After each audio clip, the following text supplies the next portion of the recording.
Carney, welcome to the show.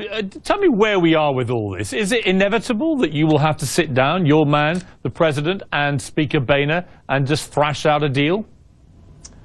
Well, Piers, what is inevitable is that Congress has the responsibility to fund the government, to pass bills that keep the government open. And Congress has the responsibility to pass a bill to raise the debt ceiling so that the United States does not, for the first time in its history, default on its obligations. The President's position is clear. He has been all year and continues to be eager and willing to sit down with lawmakers of both parties to work out a longer, broader budget compromise that funds our priorities, invests in our future, and reduces our deficit, continuing the work that he's done since he took office in reducing the deficit by more than half. But what he won't do is negotiate under threat of shutdown or threat of default. The Republicans are engaging in a practice here that's bad for the economy, bad for the middle class, and they're doing it all because they want to, get this political victory of undermining or defunding or dismantling Obamacare, something they have failed to do legislatively, they failed to do through the Supreme Court, they failed to do when we had a national election last November.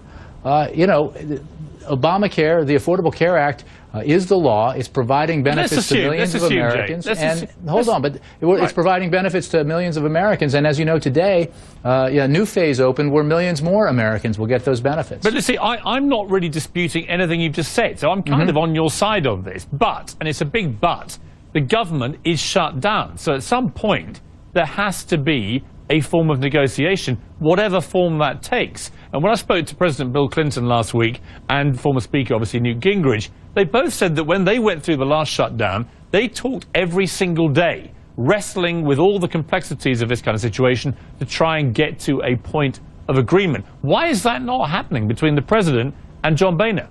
Well, first of all, as the President said he would, he spoke with the Speaker of the House and said he would continue to have conversations with leaders in Congress in the days ahead. What is fundamentally different about 1995 and 2013, and I remember because I was in this room covering it as a reporter, is that the Republicans then, whether you agreed with or didn't agree with their strategy, and whether or not it ended up hurting them politically, had a coherence to what they were arguing. They wanted to force the President, then Bill Clinton, to reduce spending more. And so what they were arguing about went to the heart of what funding the government is about, budget priorities. What we see now is Republicans, they've abandoned their insistence that we deal with our budget issues. When the President put on the table a budget that reduces the deficit and even addresses entitlement reforms as they demanded, they ignored that.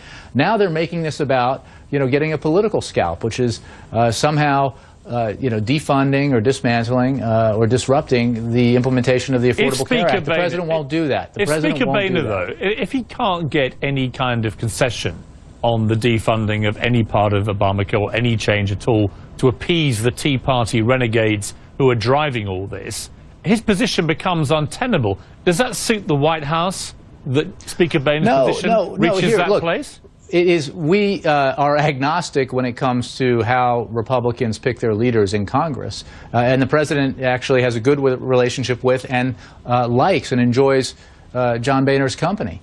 But the fact is, this can't be about his job security. I mean, is that what the message is to the American people? Sorry, the government's shut down. Sorry, we may default because of internal politics and the future of the Speaker. That can't be what it's about. And honestly, as the President said the other day in an interview, that he believes that if the Speaker of the House did the right thing and put a clean bill on the floor that had already passed the Senate and did it on the House, it would get a majority of members of the House of Representatives, including Republicans who day by day are now saying this is what they want, and John Boehner would be strengthened by it. Okay, so Jay, you're a smart guy. As you just said, you've been in the reporter's shoes covering this very eventuality back in the mid-90s.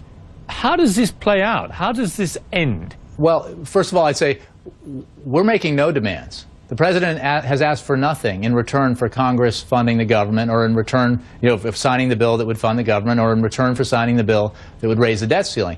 The only party to these discussions that has attached political demands or any kind of demands are the Republicans. So the president's not asking for anything. And, you know, it's up to the leaders of the Republican Party in the end to make a decision to adopt a different strategy that reopens the government and allows them to raise the debt ceiling responsibly. And then we can continue to debate and discuss and even fight over our priorities, but not holding the American people hostage or holding the economy hostage. Jay Carney, good to talk to you. Thank you very much.